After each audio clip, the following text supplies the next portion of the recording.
My name is Dan Amiga. I'm the CTO and co-founder of Fireglass. Dor, who's going to run the presentation with me, is our security research team leader. And we're going to talk to you today about a subject that we feel very passionate about, which is really, what do you do whenever a user tries to download a document into his machine? What does the IT or what does the security staff or how does your security posture should look like whenever someone tries to download a potentially malicious document? This is a result of a work that we've been doing with customers around the world, really US, UK, and now in Singapore, where I don't know how much of you guys know, but have you heard about the fact that the government has decided to spin up 2 machines for every government employee, just for full isolation between internet environment and internal environment? So what happens is, what we've done in Fireglass is we've built this isolation component to make this happen for financials, etc. And along the way, we found a very interesting problem, which is, what do you really need to do whenever a user wants to download a document? Do you sandbox it? Do you run it through static code analysis? Do you run it in a, how do you detect it? True type, etc. And what we found is really interesting behaviors, and we'd like to share kind of like the way, as part of this applied security track, kind of like the way that IT professionals, security professionals, and also the Black Hat community should look at this. And we call this the irrelevance of K-Bytes detection, because we also found quite a few interesting ways of how to evade things like true type detection, etc. The end result is to really explain what's the right workflow and pipeline to orchestrate the scanning and verification of a file, and let users download a Word document, to be very simple. So what I want to do today is really, I want to talk a little bit about the problem space. How do files get into the organization? It's 2017. It's pretty legit to tell users they're going to be fired if they stick in a USB key. So that's fine, but there's so many other ways for files to get transparently or not, driven by user action or not, into the organization. So we'll talk about that. We'll talk about what is a document analysis pipeline and how do you actually chain vendors side by side, and why should you chain vendors, and kind of like the differences between best of breed versus a single vendor. And we'll also talk about the evaluation criteria. When you talk about document analysis, what's more important for you? Business, cost, security? It's never security, by the way, right? It's always about the business first, the costs first, then we talk about security. Then we'll actually dive into the relevant components as part of the document analysis pipeline, all the way from sandboxing, content disarming and reconstruction, static code analysis, isolation as well. And we'll actually show you a few alternatives and workflows. So to start with the actual problem space, this is a screenshot. Well, what's important is actually the white text, not the attributes themselves. This is an XML file it's part of a true type detection engine that's being used by things like VirusTotal, etc. What you guys should really look at is, I'll explain what it says in pink or in red where you guys can see, but what's interesting is actually the white text. This is a schema that actually verifies if a Word document is indeed a Word document. This is part of a document true type detection engine that was written by an Italian guy called Marco, which we have references with in the end of the presentation. A very popular tool called TriedScan. And what they've done is they basically have a few thousands of different file formats or file signatures that you guys can use, and they also have a training tool which you can feed in documents of a specific format and build the schema file for that format to really analyze and decide if a document is a valid document, is of a valid format or not. So in this example, what you'll see is that the verifier actually looks for a PK ASCII extension, ASCII prefix in position 0 of the file, and then once that was verified, and it makes sense because all docx, xlxx, the new Office file formats are indeed zip files, right? So they're actually looking for the validity of the zip file, and then after they verify it's a zip file, they're going to look at some global strings, and they're going to look at these document XML relations, content types, relations words. So they're actually going to match those strings. Once this check passes, there's a high accuracy that this is indeed a docx file. The problem is that actually the underlying applications, specifically OpenOffice, or if you do Office for Mac, or even the new Office versions on Windows, would actually try to attempt to open the file with a docx extension, even if you remove those global strings. So it's just one example which we'll come back to later on how these TrueType detection mechanisms are not enough to verify if a file is really what it says it is. Until you open it and verify, you don't know. But the problem is when you open the file, it actually executes, right? So we'll come back and talk about that. TriedScan is a very interesting tool. If you guys are not aware of it, I really encourage you to go online and check some file formats and some file signatures, and you can also download the database. So given that, right, we'd like to take a look at what are the popular file formats, and this is actually a 2014 chart. There's been a lot of other file formats that has been introduced into this, and the statistics tend to change, right, based on a certain vulnerability. But as you guys can see, doc and docx are still, after RTF, which is a very exploitable file format. So this 22% column, right, this 22% column, which represents Office files in general, being Word being the most popular one, is one of the most popular file formats as attack attempts. And one of the problems is that from IT security perspective, we think that macros are the only thing that could be bad in a Word file, but that's not true. It's not enough to just remove macros. And we'll come back and talk about this, but it's just a view of the different file formats. Notice that executables and PDFs and JPEGs were pretty down in terms of statistics. That's because first, for executables, a lot of organizations block executables in the first place. But we're going to focus more on concrete file type examples.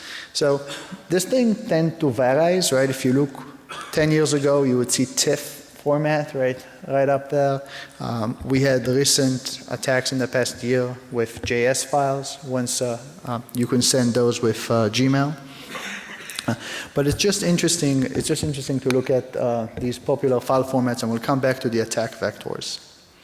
The next thing we want to understand is how do actually files get in, right? And and it turns out this is actually a very interesting concept.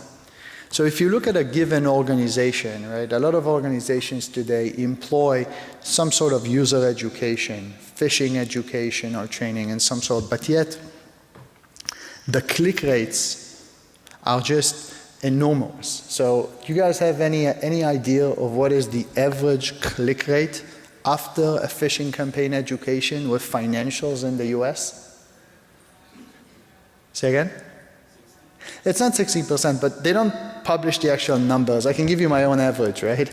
So my own average, asking, I would say, the top 20 financials in the US would be around 18% click rate, right? Now, these guys are pretty big shops, right? Anywhere between tens of thousands to hundreds of thousands, right? So what you get is 100, on an average, let's say 50,000 employees time 15% or 20% or even 10% click rate for a phishing attack. That's pretty intense. So despite user education, excuse me, despite user education, how do files actually get in? So there's the trivial examples where users just go on and click stuff, right? So if you download a file from a valid website, that might be okay. The question is, how do you verify if a website is valid or not? We'll come back and touch about the differences between URL categories and URL risk levels in a sec. The other way for files to get in would be email, and then what we see is that even though companies really employ protection mechanisms, right, like DMRAC, or specifically the DKIM for authenticity or sender policy framework, that still doesn't say anything about the data, and it doesn't actually say anything about the attachments inside. And in fact, when you actually talk to these companies, I just got back from a conversation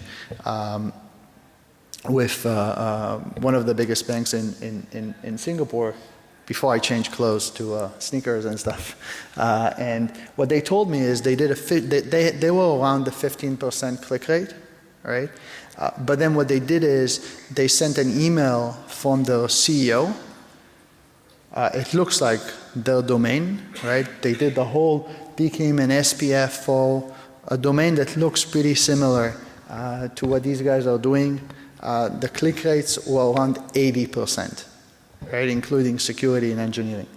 So although the domain employs DKIM and sender policy framework, right, it doesn't say anything about the content. And a lot of the ways bad stuff gets in would be via email, not a surprising thing to you. The other thing which would be interesting and tend to be overlooked would be the other vectors, right? So you come in and you ask an organization, what are your attack vectors, right? So if they're not talking about insider threats, what they're going to talk to you about is about web and email, right? But what about these guys? What about chat applications like Slack or Web WhatsApp or any of these guys, right? They tend to be overlooked. In fact, if you look at some of the proxies or some of the next generation firewalls, they don't even have visibility for a period, or they didn't have visibility for a period of time on some of the new chat applications, right? So that's another way how you can get files being sent over. Not to mention the recent Cisco vulnerability, right, where they can trigger, the extension would trigger a file download. And the other interesting thing, one of my personal favorites would be file sharing. So what happens is if I have Google Drive or any other sync application, if somebody on the other side of the world will place a document over there, right, that gets synchronized to my machine without any action whatsoever. It seems legit, it's already there. So there's all kinds of ways, non-USB wise, right, that gets files into the endpoints. The last problem is actually interesting. What happens if the file is password protected? So how do you get visibility if the file either compressed or archived, or if the Office document itself is compressed? You take an Office document, you apply password protection on it. Even if it's an XML format, even if it's the new Microsoft formats, right, that becomes an OLE object, right? What do you do with that? Do you block it or do you allow it? If you block it, the problem is most targeted companies in the world, if I'm a healthcare company or a financial company or not, my vendors, my partners, they really want to send encrypted documents to me. Right? So it's always a question of what do you do with this guy, and we'll actually come back and talk about that. The web is especially interesting. I call this the web browsing security problem. And the way it looks like is if you take any given proxy or any given next generation firewall that's supposed to actually apply some security policy on the files, right, or at least on the URL where these files come from, what you get is you get this list of risk levels. And this is logical risk levels. Any vendor has different risk levels. And what's interesting is any URL in the internet, once you make a request, goes into one of these risk levels. Now, the problem is that it's extremely easy to actually say if something is known good or known bad, right? It's pretty easy if you look at the CNNs of the world, even the Forbes.com, which had the famous waterholing attack, minus the advertisements, right? It's a pretty valid website. You can actually get good tracking and good reputation for it. So you can actually let your users go there. But, and then on top of that, it's also extremely easy to know websites that are known to be bad.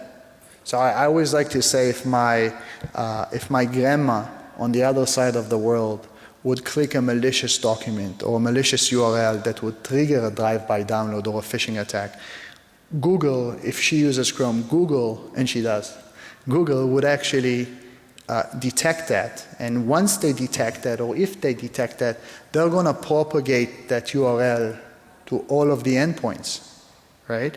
So if you guys don't know that, it's a very interesting fact to read about how Google balances between the fact that the URL database of known bads is so big, right, and the fact that they don't want to make a request all the way to the threat feed databases on every request or every DNS resolving you use. So what they do is they push what's called a Bloom filter. So you guys have on your machines a Bloom filter with known bads URLs, not that big. So known bad is actually pretty easy to do as well, right? And you know, we get this today free from our browser vendor. The problem is everything in between. Everything that is newly created domains, uncategorized traffic, any website in the cloud that I spin up falls into 3 to 7. So if we go to AWS or Azure or Google App Engine, we spin up a website, nobody knows what it is. If I go in onto a content editing platform and I write a new blog and it has a new URL, a new DNS entry, nobody knows what it is. So the problem is really when an employee or when a user goes to these websites, you can't really block them from one hand, because if you block them, you just block every new startup, every new restaurant, every new blog post, right? Possibly every new URL under S3, right, in AWS. There's really nothing you can do to block it. If you did block it, you would solve a lot of your security problems, but you would have to hire a huge help desk to open those. And on the other way, it's extremely hard to actually allow them, because this is where the majority of the bad stuff gets downloaded.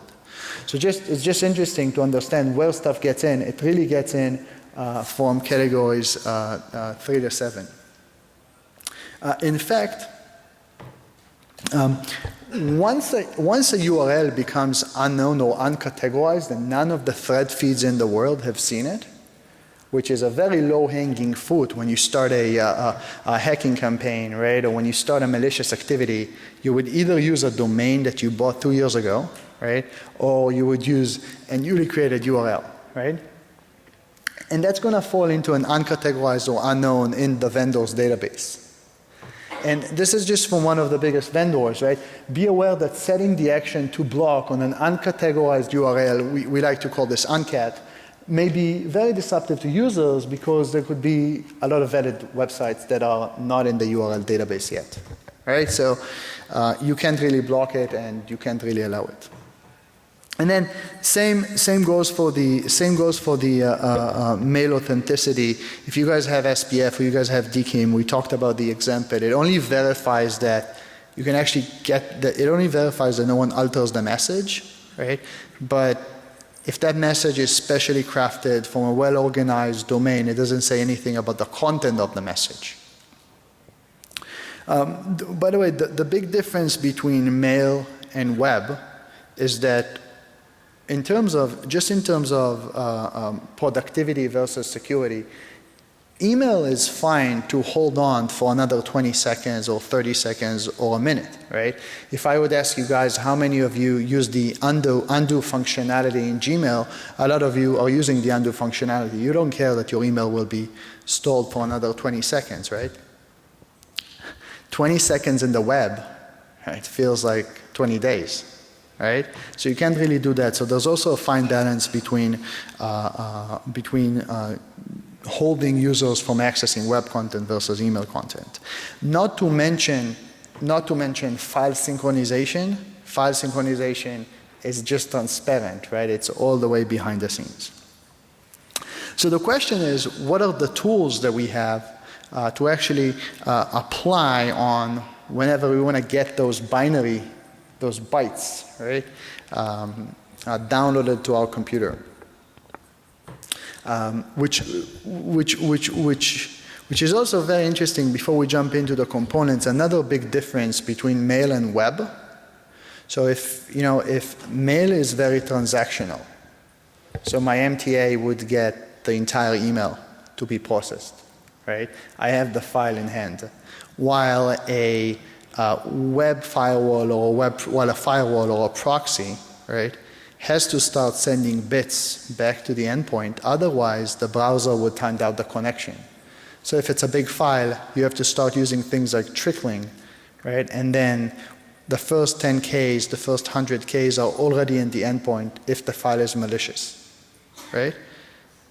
It means that the first page on the PDF is already on the endpoint by the time the sandbox has finished scanning. So what we figured out is that there's all kinds of different components, right, and different vendors, different open source projects, and we came up with this concept which we call the document analysis pipeline. And we'll talk a little bit about executables, but in general, the document analysis pipeline is composed out of several completely different components, different in terms of cost, time, productivity, security, accuracy, etc. And what we want to do is we want to walk through these and actually understand what makes sense and what doesn't make sense, and in what order. The purpose is to take the good things from all of these guys and to try to eliminate the bad things. So if a sandbox takes a lot of time, for example, can you do things while the sandbox is working, right? We'll talk about that. And then the other thing is, as a backup, one broken link. So if one of these guys fail, we don't want to have the file actually enters the perimeter, right, or the endpoint. So a combination actually works quite well. An example for one broken link, there's a lot of vendors today that are actually offering an aggregation of anti-malware or antivirus solutions, right? But again, if this is a new signature, nobody knows exactly what it is, right? So it doesn't matter that you have 50 or 60 antivirus engines. It does matter if it's a well-known file, right? So if it fails on those 50 or 60 aggregations of antiviruses, maybe the static analysis or maybe the isolation or the CDL component is going to help. To really understand, and we're going to touch on those boxes in the next slide, but before we do, to really understand what are the evaluation criterias or vectors when you look at a component like that. It's really about, there's another vector which is cost, but it's really about how secure, how much security do we get. So the best example would be what the government here in Singapore did, right? Let's just do hardware isolation, right? Let's just put one computer here and one computer there, right? What we did is we actually damaged productivity a lot, right? Because I can't actually move stuff from one place to the other, but I got a lot of security, right? So the three main or popular vectors would be, what's the security level? How much time does it take us to actually understand if the file is good or bad, right? And then how much do we damage productivity? The example with productivity would be if we would take every Word document or every Excel spreadsheet, and we would convert it into a PDF and then take every page and convert it into a bitmap and to a JPEG, and we'll give back the user just a series of JPEGs or bitmaps, right? A bitmap is an RGB matrix after we converted a few formats would be great in terms of security, really bad in terms of productivity, right?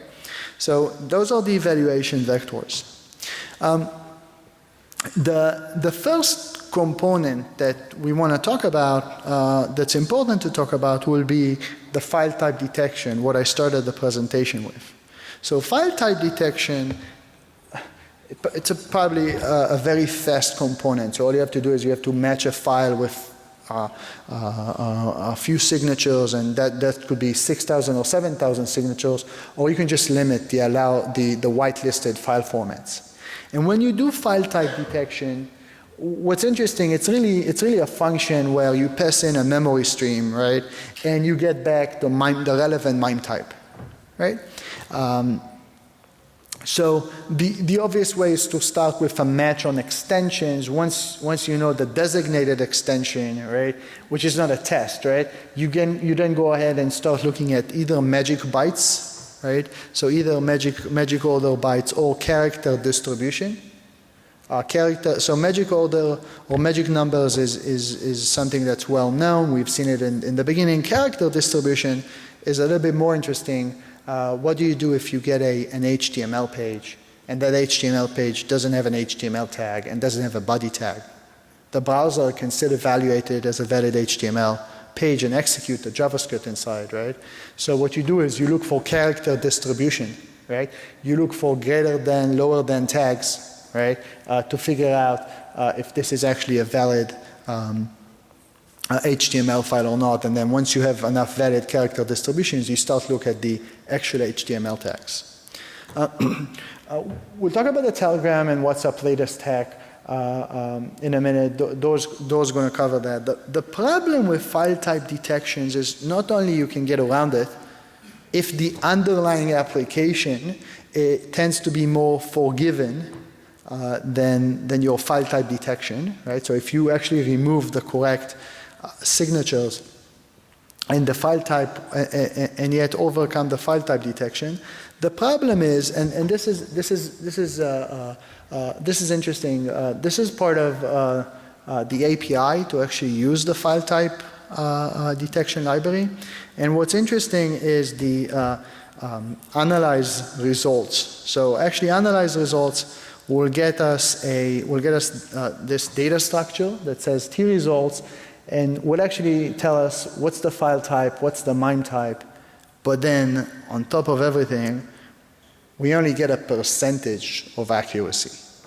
So if you match one of the file types, any of the file types that we actually showed in the beginning of the presentation, primarily Office file types or PDFs with different versions, you'll actually get different levels of accuracy, and then you have to decide on the threshold. And that becomes a problem.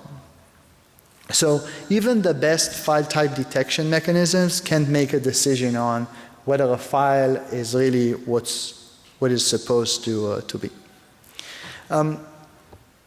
With that, I'll have Dor talk about a little bit about the latest WhatsApp and Telegram, and then targeted email attacks. Thanks. Before we dive into other components, I would like to talk about two examples to really understand what is the problems with file type detection for human beings and for software. So there's a very well-known attack operated by PwnStorm. This is a group of hackers that, in my opinion, is backed by government. They first seen us in 2004, and they operate until today. And I want to give you one example of the simple things that they do in order to manipulate users. One thing they do is they use the right to left character.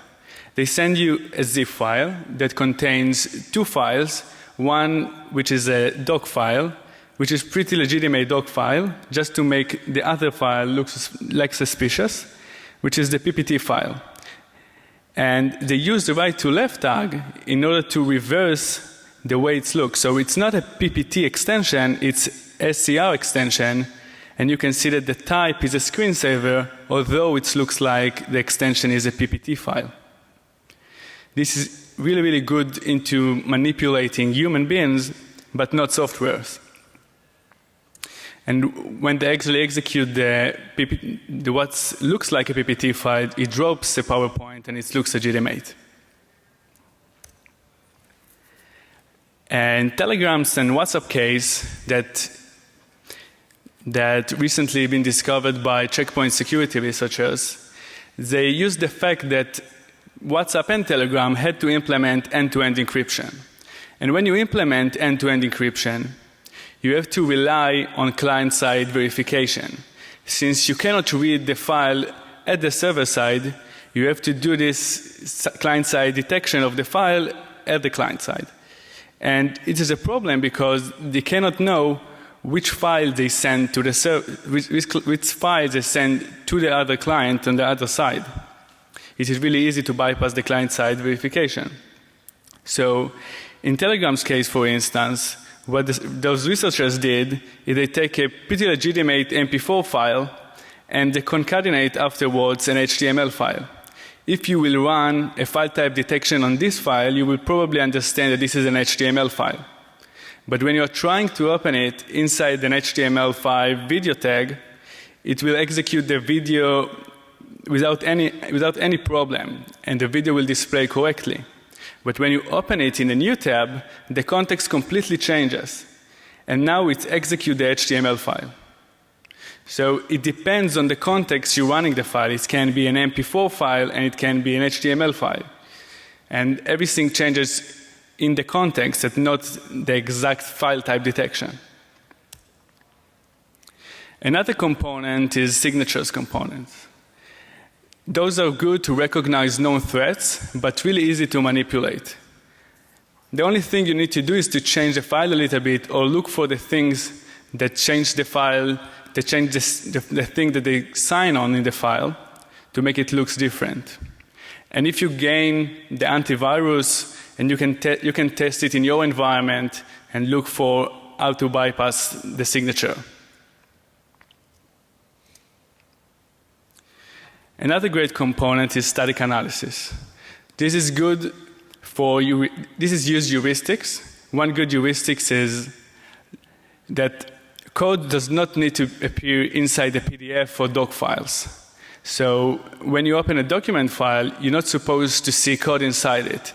And one good heuristic is to look for opcodes or executable inside documents. And if you see one of these, just don't let the file get inside your organization. Another great thing you can do is to parse the file and connect the components as they should be inside the file.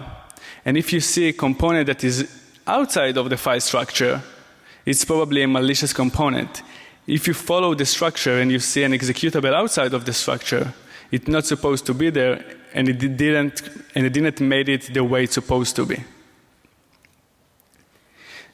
The bad thing with static analysis, this is really good to find binaries, but is really bad when it comes to macros or textual formats. It's really hard with static analysis to understand that JavaScript is malicious or macro is malicious. The component I like the most is Sandbox, because it sounds really, really effective, but apparently there are many ways to manipulate Sandbox. They use Sandbox to inspect web HTMLs or files, and when you execute the page or the file, you look for indicators if the file is good or bad, or if the web page is phishing web page, or it contains an exploit, for instance. The problem with those sandboxes is that they rely on known indicators. And when they take the file, they spin up a computer that's supposed to be the same as the endpoint's computer, the same operation system, the same browser, for instance, but they can't create the same context as the client. For instance, if you create a file that before we execute the exploit, it checks if it runs on a VM or an actual PC, and if it runs on a VM, it does not execute the exploit, you can easily bypass some of the sandboxes. You can create a delay loop to execute the file in 5 days from now. There's one good example I like the most, and I want to demo it for you.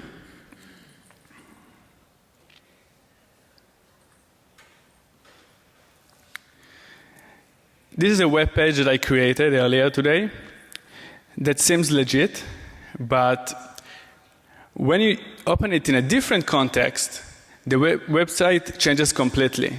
So let's take Google Safe Browsing, for instance. They execute the web page and they try to decide if this website is a phishing website or not, or if it contains an exploit or not. But if you open this website inside Google Translate,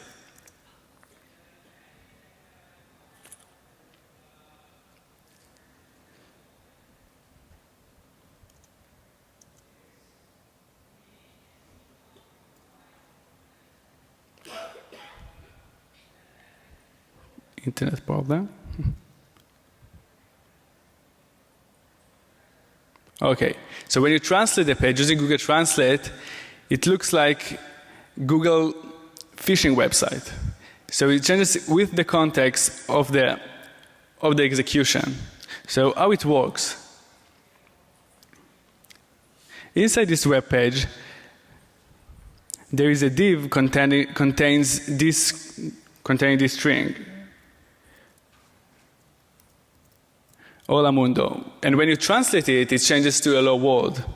And we basically have a code here.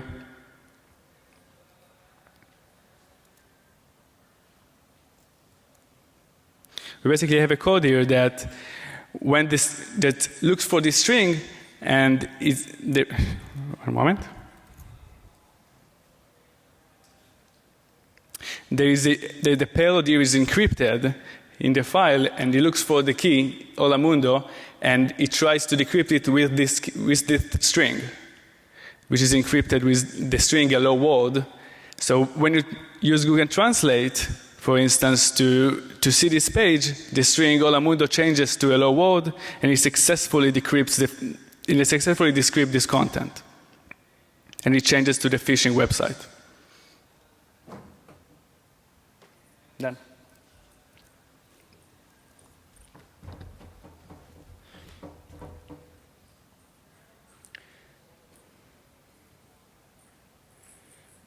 By the way, a few more comments on the sandbox piece is over the years, vendors have tried to create yet another better sandbox. A few of the major issues were performance, right? So if I have an organization with tens of thousands of files being downloaded a day, how do I actually scale this? And then becomes always the dilemma, do I do this on-prem because I don't want to really send my files to the cloud, even if it's a dedicated cloud. So scale and data locality, right? I don't mind sending a signature, but sending the actual document would be a problem. Were two issues, and then some vendors try to implement some variations of VMs and try to utilize instruction sets for virtualization technology, etc. The other interesting thing with sandboxing is that a lot of the new malware actually tries to probe and detect if it runs inside a sandbox. So some vendors actually deployed mechanisms to detect whenever an executable or whenever a document tries to detect if it runs inside a sandbox, right? So it's always a question of where are you in the curve and how sophisticated, right, the vulnerability and the malware is. The next, we have two more components to go, and then we'll talk about how we orchestrate that. The next component would be what's being called in the industry today a CDL, or data sanitization. CDL stands for content disarming and reconstruction. And what it does is, it basically means we're going to alter the internal file structure. So we're going to maybe change formats, remove embedded objects, maybe convert the file format altogether. The best example is what I talked about, where you take a document and convert it into a series of images, right? But then you lose a lot of the functionality. So that's a good example for CDRs. What happens here is we've got this malicious *x document, docx in this example. It has macros, it has opcodes, it has executable content, all kinds of malicious content, fonts, right, layout and text. And what we can do is we can actually convert the document into an intermediate file format. An example would be OpenOffice or an HTML, or we can jump a few formats, right, and then end again with just the layout and the text in the docx file, right? So obviously macros go away after you save a document as HTML and then reconstruct it back to a docx file. That's pretty fast. It's not a slow process. It's also pretty good in terms of security. The main issues would be around fidelity, right? So first of all, maybe we do need to use macros. So it's all about policy in the organization, right? And then second of all, at the end of the day, once you start to actually jump between one format to the other, which is absolutely a great way to clean bad stuff, you end up with fidelity issues. How do you reconstruct the document to its original form in terms of capabilities, let alone talking about Excel files, the formulas, the pivot tables, etc. There's other types of CDRs. The CDRs that actually will check the validity and the schema of the document, so make sure nothing actually sits outside of the schema. And then there's some schema manipulation. But again, all of these guys have some fidelity issues. We've also seen some attacks, especially by the red teams inside the organization. So it's just a matter of time until this stuff gets out, where they actually find workarounds, right, such as dynamic imaging. So what happens if I place in a dynamic object that my Word document pulls down from the internet every time I open it? I can actually change the target, right, after the CDR, after the document is already on my endpoint. Fonts were always an issue when there were font vulnerabilities. But absolutely another important piece where at the end of the day we take a document and we convert it, and by converting it we actually disarm and then reconstruct it back to its original form. The last component would actually be taking an action of the file in terms of actually remotely visualizing the file. So what if I get a Word document and the first thing I do is I then open the document in a remote desktop somewhere in the cloud, right? What that gives me is, well, I don't have the document on my endpoint, so I do have productivity issues for the time being, but as an end user, what I can do is I can actually work on the document, I can look at it, I can verify the authenticity of it. I can even run some security solutions in the cloud, so even if the user enables macros, then if the bad code kicks in, we can detect that, right? The other thing you can do is, this is a really good intermediate step, which we'll talk about in the upcoming slides.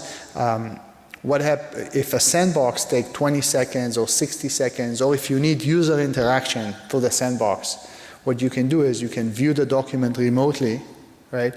And then send those user gestures to the sandbox, or just scan the sandbox in the background. This is great. There are a few issues with this thing. First would be, how well is the actual display environment? How much functionality do I get? What's the scale factor? Again, if I have 10,000 files downloaded a day, do I spin up 10,000 remote desktop environments? What about latency? How long does it take me to actually spin up a remote desktop environment when I download a file? And there's been some vendors that actually are solving the scalability issue and the performance issue. So what we did is we talked about the relevant components. Now let's see how we actually put these guys together. What's the right way to orchestrate these things? So the first thing to understand is when we talk about a pipeline, before trying to actually decide what do we do with the file, there's all kinds of decision criteria or metrics that we can apply, right? So for instance, different source senders or source IPs, different destination URLs or destination senders, right? Different users can deserve different workflows or different order of components. Other vectors would be geolocation stuff, would be compliance in the organization, etc. So a good example for that would be if I work in a call center, right, and I'm a student, and I have access to all of this, crown jewels of the organization. I've got access to your social security. I've got access to all of the call center data. Every document I try to download could be isolated completely. There's no need to do any other stuff in there. So it really depends on who you are. If you're the CEO, you really need the original file, but then you're also a very good target. So the first pipeline we want to talk about is the real-time pipeline. The real-time pipeline is all about taking a document, first checking against the signature. You never know. The majority of the files are actually known within the signature database. Check against the signatures. You would get a result back a few seconds, probably recommended to use multiple signature engines. And then once you know that if the file is bad, you obviously block it. If the file is valid, the next thing would be sending it into our through type detection. So we'll apply file type detection, we'll understand if this is really a document or not. If it's an executable, it goes into another bracket lecture. If it's a document that we'd like to get in, for a real-time pipeline with the best security is we would render the document remotely. That's why we call an isolated document. By the way, just to explain, when you actually open a PDF document in your Gmail account, that doesn't render remotely necessarily. Chrome has Chromium has what's being called PDFium, which is a component that actually runs inside your endpoint. So we're talking about really rendering these guys remotely. The next type of pipeline would be a near real-time pipeline, where after we send the document to signatures and file type detection, we'll isolate the document, but then whenever the user hits the download button, right, this is where we can kick in with static analysis and CDL. This is like us saying, oh, do you really need the file? If you really need the file, right, we're not sure, it's pretty dangerous. Let's run some other quick analysis. CDL would reconstruct the file, so you would get a new version of the file. There's also what we call an async pipeline or an offline pipeline. I like the async actually better. What it means is that once we verified that nobody knows what this is, so we pass signature check. Once we verified it's a true type as we suspected, we can actually, instead of sending it, the obvious way would be to send it to the sandbox, but then again recall how error prone sandboxes can be. Lots of Black Hat talks in the past talked about that. So what we can do is we can actually send the file to a remote viewer, but in the background send it to a sandbox. Right? Then at least we give the user the ability to detect, to analyze, to understand if he needs the file or not. And that's another psychological jump where we actually educate the users if you really need the file, just be aware, not every file is downloadable or needs to be downloaded. But once the user clicks the download button, it's good chances that the sandbox has already finished processing, so we have better visibility on what went wrong, and we were able to actually eliminate some of the fundamental sandbox issues. We then can obviously apply static code analysis and CDR, right? So that's a good example. If you consider the email, the email track would be if I get an email and I have control on that email before it reaches the endpoint mailbox or the next hop mailbox, so if I have some sort of an MTA or an API into the mailbox, what I can do is I can apply signatures, file type, and then replace the item with a link, right? And then it will be redirected into some sandbox or isolation or static code analysis. So the idea is to understand what's the difference between these guys, and then when it's appropriate on a policy-based approach. Another good example for a policy would be when we looked at the risk levels, right? So again, majority of the web today is uncategorized, right? Uncategorized and probably unknown. So what we'll do is, if this is known, we can basically just apply signatures and file types, right? But if it's unknown, we want to put in the full-blown pipeline. So in terms of, just to sum it up, each one of those components could be from a different vendor, right? Some of these are actually open source. TrideNet is a pretty cheap component, very valuable for tool-type detection. And what makes a lot of sense is to own at least some of the components in the box and analyze if they make sense or not, and then look at the orchestration workflow that you need on a policy-based approach. So really try to differentiate between real-time and offline analysis. And then what I found to be also very interesting is you need to apply this to the users in the organization. So understand what are the pain points, right? And then be able to attach the right workflow. From a red team point of view,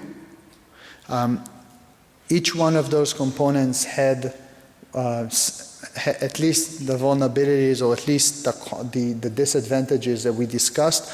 So really understand what are the disadvantages, right? And how to actually construct the pipeline the right way. So that's it, guys. We're almost running out of time, so thank you very much. We'll stay here to take any questions if you might have, and enjoy the rest of the Black Hat.